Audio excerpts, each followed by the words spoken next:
सभी का हमारे इस YouTube video channel SRS school of economics में मैं हूं डॉक्टर SR सागर और मैं आज आपको बताने जा रहा हूं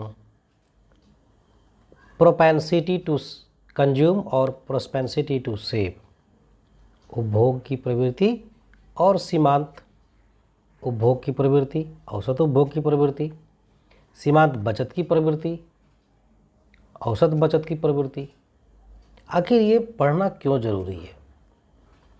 देखिए, जब आप माइक्रो इकोनॉमिक्स को पढ़ेंगे, समष्टि अर्थशास्त्र को पढ़ना स्टार्ट करेंगे और आप जब उसमें इनकम डिटर्मिनेशन को पढ़ेंगे तो इनकम डिटर्मिनेशन को पढ़ने के लिए, हाइपोथेसिस ऑफ कंजम्पशन को पढ़ने के लिए और जो उसके बाद इन्वेस्टमेंट फंक्शन है उसको पढ़ने के लिए, कुल मिलाकर कई चीज़ें ऐसी हैं जिनको जानने के लिए propensity to consume, propensity to save जानना ज़रूरी है।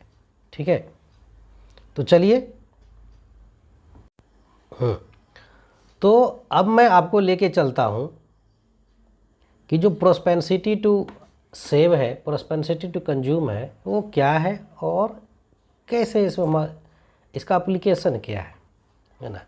तो सबसे पहले लिए चलते हैं आपको हम प्रोपेंसिटी टू सेव में और प्रोपेंसिटी टू कंज्यूम में। पहले ये जानना जरूरी है प्रोपेंसिटी टू कंज्यूम यानी उपभोग की प्रवृत्ति क्या है, प्रोपेंसिटी टू सेव बचत की प्रवृत्ति क्या है, ये कितने तरह की होती है।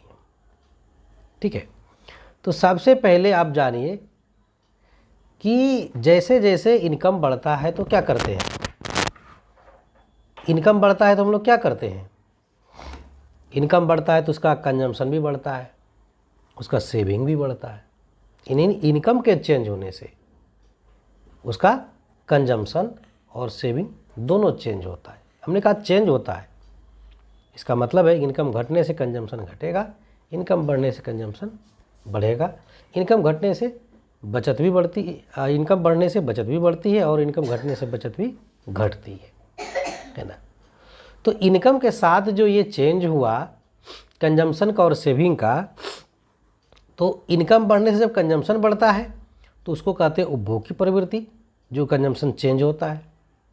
और उसी तरह से इनकम के चेंज होने से जब बचत चेंज होता है उसको कहते हैं बचत प्रवृत्ति।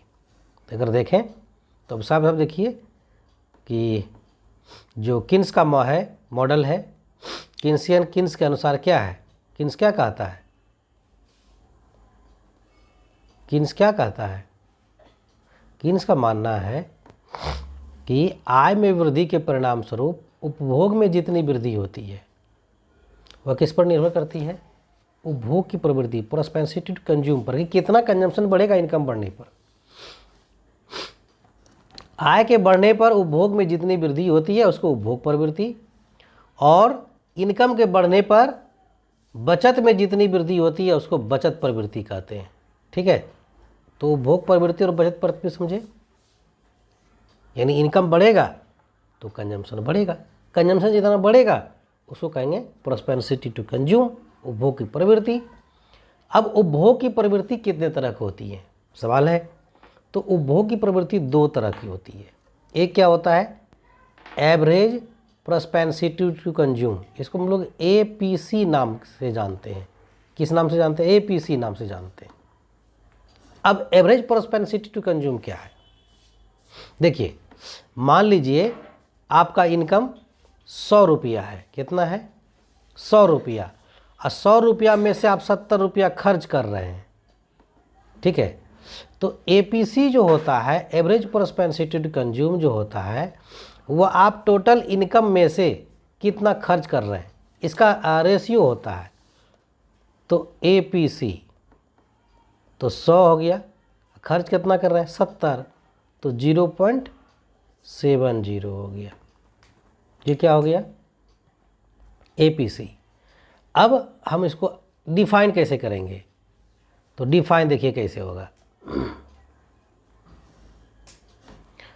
आय का वह हिस्सा उपभोग पर या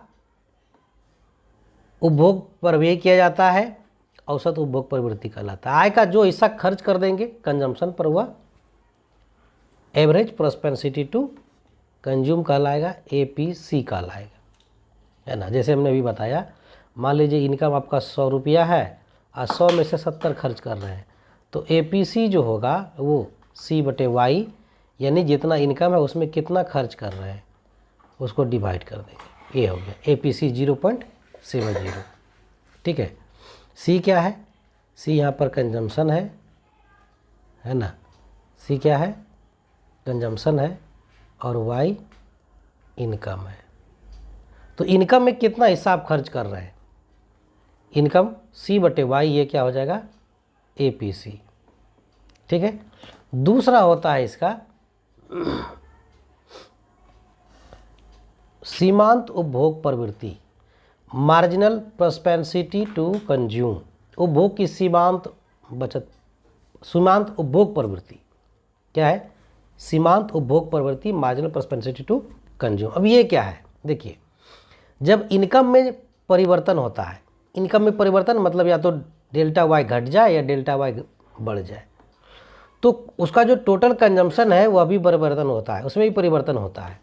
अगर मान लीजिए ΔY इनकम चेंज हुआ तो कंजम्पशन भी कुछ चेंज होगा, तो ΔC जितना चेंज हुआ, ठीक है, तो दोनों का जो रेशियो होता है कंजम्पशन का और इनकम का, ये क्या हो जाएगा? ये MPC होगा। ठीक है, क्या हो जाएगा? MPC, यानी ΔC/ΔY। इनकम के चेंज होने से कंजम्पशन कितना चेंज हो, दोनों का जो रेशियो है वो MPC कहलाएगा। ΔC क्या है? ΔC है कि उपभोग में कितना परिवर्तन हुआ, उपभोग की मात्रा में परिवर्तन। और ΔY क्या है? आय में कितना चेंज हुआ, आय में परिवर्तन। परिवर्तन का मतलब है या तो घटेगा या तो बढ़ेगा। तो ΔC और ΔY यानी इनकम के चेंज होने पर कंजम्पशन कितना चेंज हो रहा है, उसका रेशियो जो है वो MPC कहलाएगा, मार्जिनल प्रोस्पेंसिटी टू कंज्यूम। चलिए अब इसको हम लेके चलते एक सवाल पर। जैसे मान लीजिए किसी इकोनॉमी में कुल आय 200 करोड़ से बढ़कर 400 करोड़ हो जाती है। Y1 कितना है? 200 करोड़।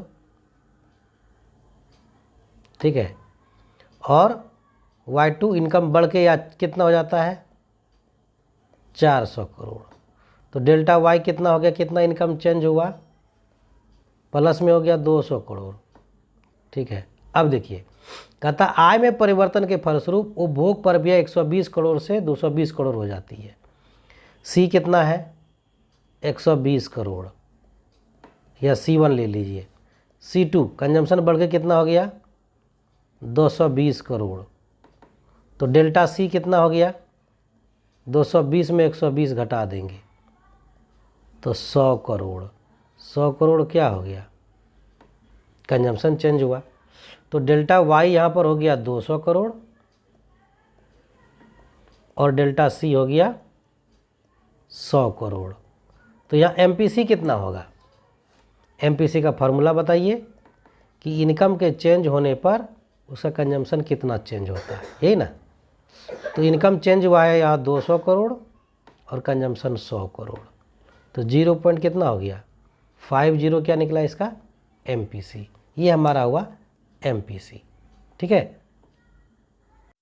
अब इसको हम एक एग्जाम्पल से देखते हैं, एक उदाहरण से देखते हैं कि ये APC और MPC हम दूसरे तरीके से कैसे निकाल सकते हैं, है ना।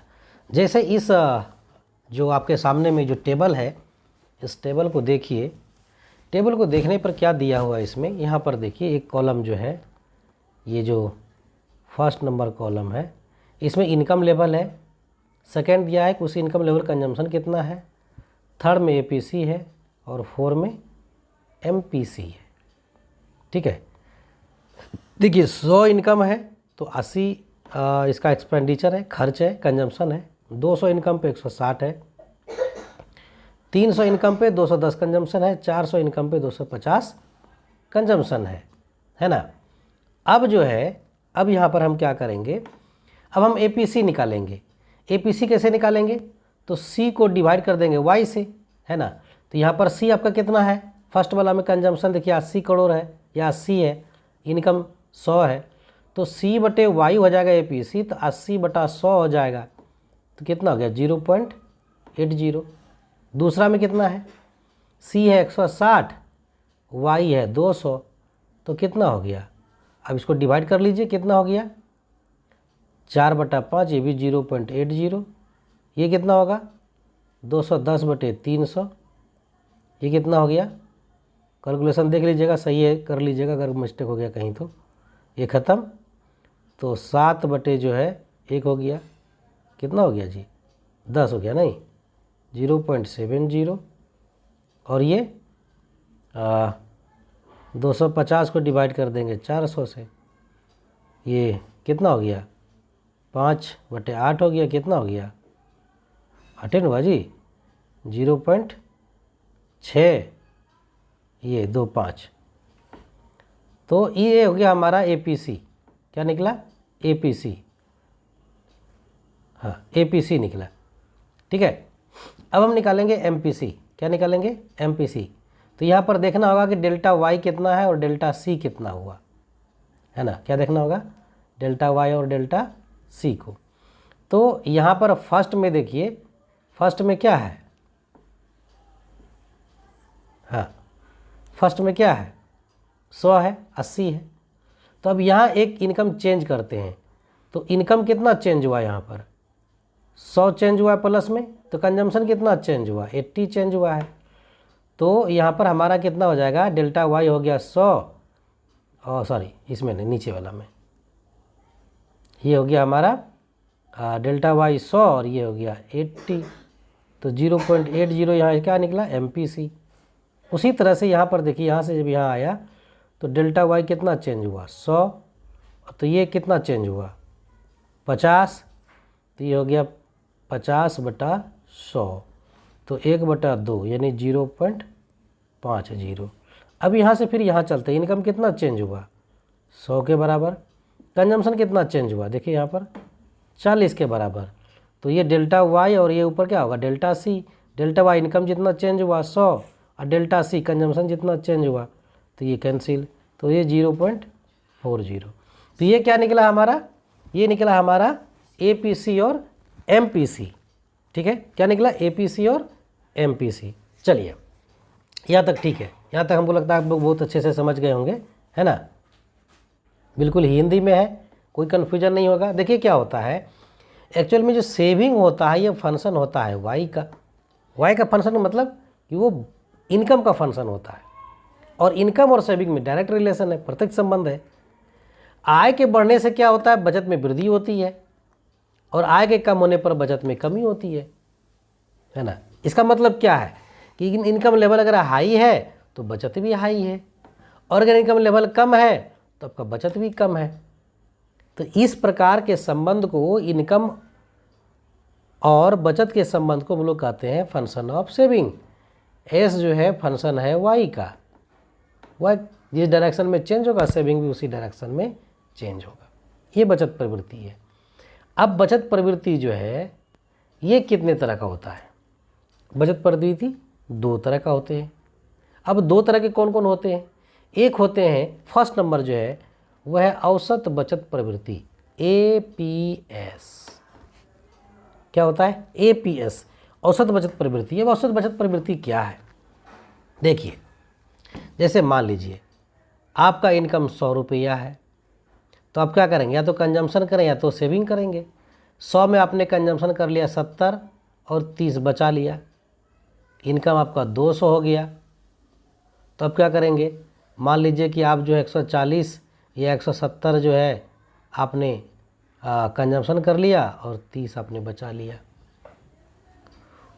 या इसको ऐसे भी समझ सकते हैं कि 140 आपने कंजम्पशन कर लिया और 60 बचा लिया। ये भी हो सकता है 150 आपने बचत किया और 50 बचा लिया। तो देखिए क्या है कि जैसे ही इनकम चेंज हुआ, ठीक है, इसका जो सेविंग था, सेविंग क्या हो गया, चेंज हो गया, इनकम बढ़ गया तो सेविंग भी बढ़ गया, जितना बढ़े। तो ये देखा जाता है कि जितना इनकम है उस इनकम के हिस्से में से कितना आप बचत करते हैं, है ना। जैसे 100 रुपया इनकम है और 100 इनकम पर आप सेविंग कितना करते हैं, मान लीजिए 30 करते हैं। तो एपीएस जो होता है ये क्या होता है कि आप इनकम में से कितना हिस्सा बचत किए, दोनों का जो रेशियो होता है उसको हम लोग एपीएस कहते हैं। यानी बचत को डिवाइड कर देंगे आय से, ठीक है। तो यहाँ पर बचत आपका कितना है, 30 है, इनकम कितना है, 100 है, तो 0.30 आपका एपीएस हुआ, ठीक है। क्या हो गया, एपीएस। अब एक एग्जांपल लेके चलते हैं इस पर।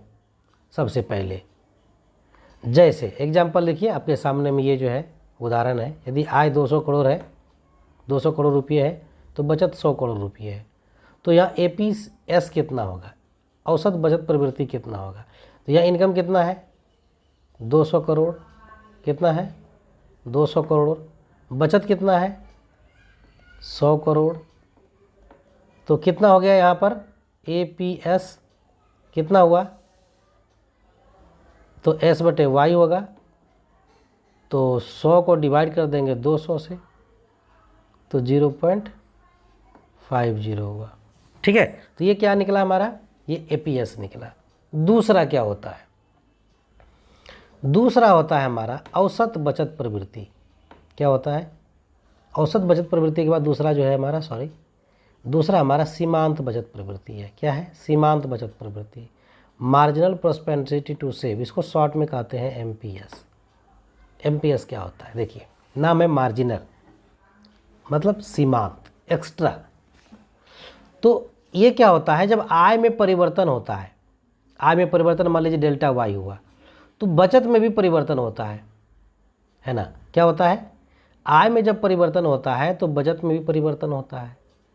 तो इस दोनों का जो अनुपात होता है कि आय में परिवर्तन के फलस्वरूप बचत में जितना परिवर्तन होता है के अनुपात को हम क्या कहते हैं, एमपीएस कहते हैं, मार्जिनल प्रोस्पेरिटी टू सेव कहते हैं। मैथमेटिकल फॉर्म में इसको लिखना है तो ये फार्मूला आपका एमपीएस हो गया डेल्टा एस बटे डेल्टा वाई, है ना।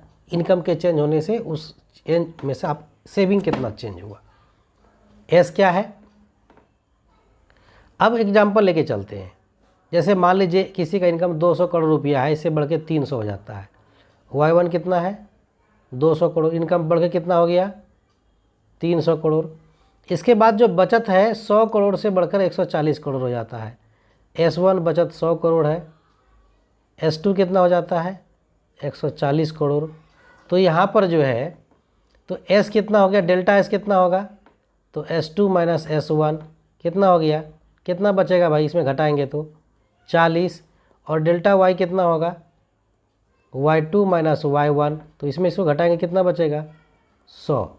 तो MPS जो होगा कितना होगा, डेल्टा Y बटे डेल्टा C, तो 40 बटे 100 हो गया, तो कितना हो गया 0.40। ये क्या निकला, MPS निकला, ठीक है। तो ये हमारा क्या निकला, MPS निकला। अब हम आपको एक टेबल पर लेके चलते हैं जहाँ पर APS और MPS को समझना बहुत ही आसान हो जाएगा, है ना। जैसे इस टेबल को देखिए, यहाँ पर इनकम है 100 रुपया तो बचत है 20 का, इनकम 200 तो बचत है 60 का, इनकम 300 तो बचत 120 का, इनकम 400 तो बचत है 200 का, ठीक है। तो अब यहाँ से जब आप यहाँ पहुँचे तो कितना डेल्टा वाई कितना चेंज हुआ, आई इनकम में कितना चेंज हुआ, तो 200 में 100 माइनस कर दिए तो कितना हुआ 100, ठीक है। अब देखिए, अब उसी तरह से यहाँ से जब यहाँ कितना इनकम चेंज हुआ, कितना हुआ, तो 300 में 200 माइनस कर देंगे तो ये हमारा कितना बढ़ा 100। यहाँ से यहाँ कितना चेंज हुआ इनकम में, 300 से बढ़ के 400 हुआ तो 100 हुआ, तो ये डेल्टा वाई हमारा निकला।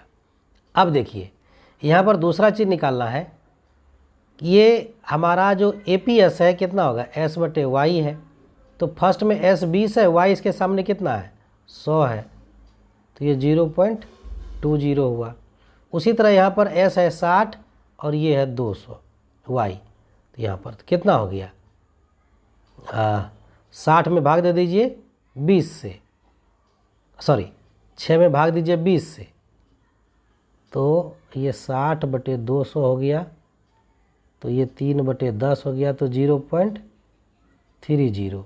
उसी तरह 120 को भाग दे देंगे 100 से, सॉरी 100 नहीं 300 है ना, 120 में 300 से भाग दे देंगे, तो ये कितना हो गया 2/5, 2/5 0.40।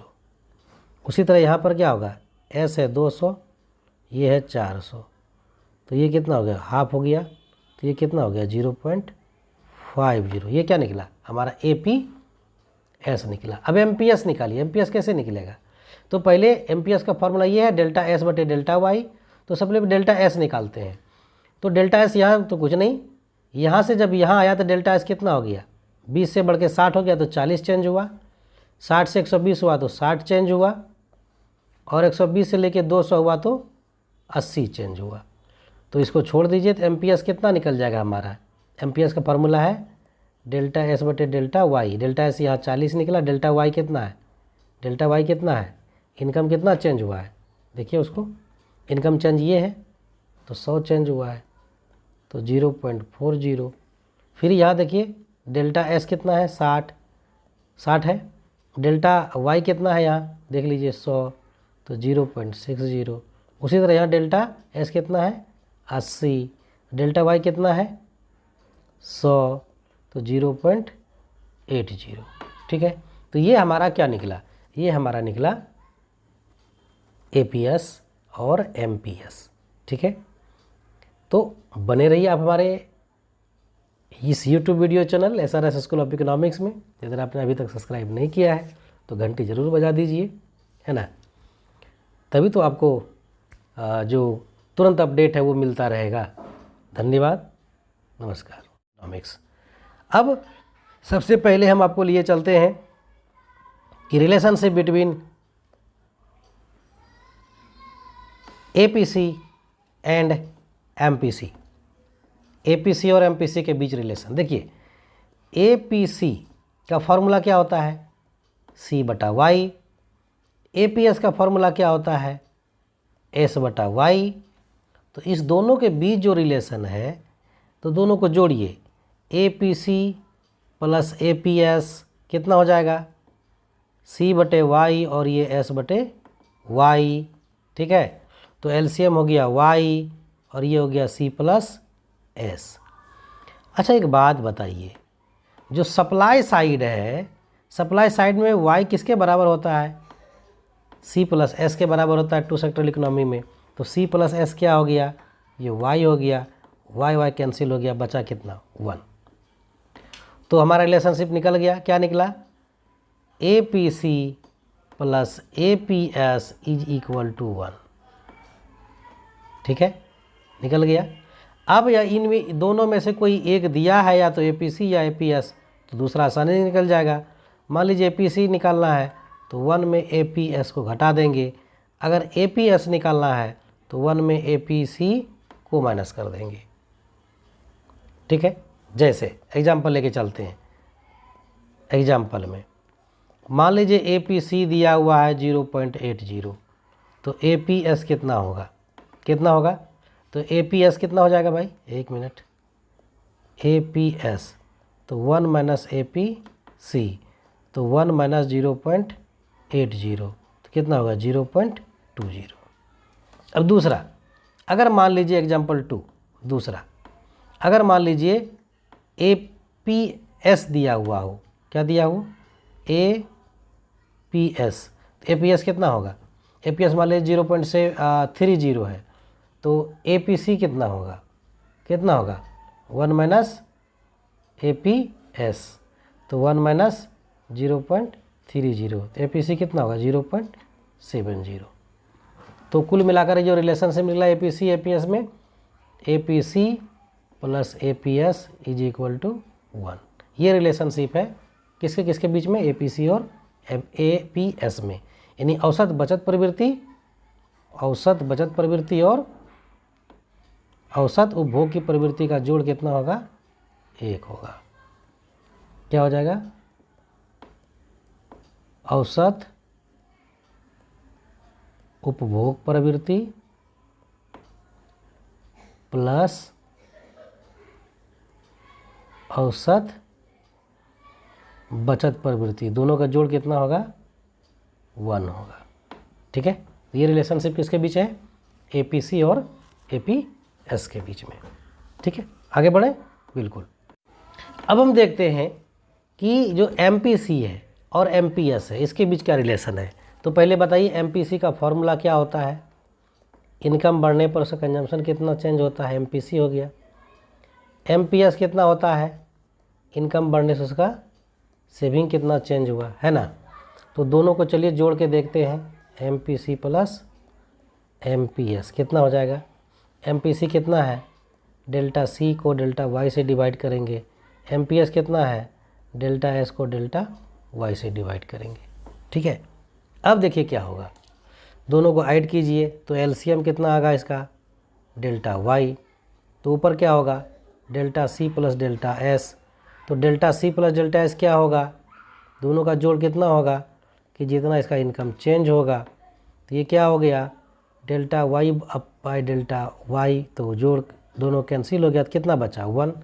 तो इस हिसाब से जो हमारा यहाँ पर निकला, क्या निकला कि एमपीसी प्लस एमपीएस दोनों का जोड़ हो गया 1।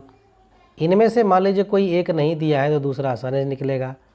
जैसे मान लीजिए एमपीसी निकालना है तो 1 में एमपीएस को माइनस कर देंगे, अगर एमपीएस निकालना है तो 1 में एमपीसी को माइनस कर देंगे। ठीक है, चलिए एग्जाम्पल लेके चलते हैं। जैसे मान लीजिए एग्जाम्पल फर्स्ट, एमपीसी दिया हुआ है 0.80, तो एमपीएस कितना होगा? हम जानते हैं कि भाई ये एमपीएस कितना होगा, फार्मूला हमारे पास क्या है? 1 माइनस एमपीसी। तो कितना हो गया? 1 माइनस 0.80, तो कितना हो जाए? 0.20। एमपीएस निकल गया। उसी तरह से एग्जाम्पल 2। ठीक है, अब जो है अब दूसरा एग्जाम्पल देखते हैं। यहाँ पर आपका एमपीएस दिया हुआ है, ये है मान लीजिए 0.30, तो एमपीसी कितना होगा इसको निकालना है। तो कैसे निकालेंगे? क्योंकि आपको एमपीसी निकालना है तो क्या होगा? 1 माइनस एमपीएस होगा। तो 1 माइनस 0.30 तो 0.70, ये क्या निकला हमारा? एमपीसी निकला।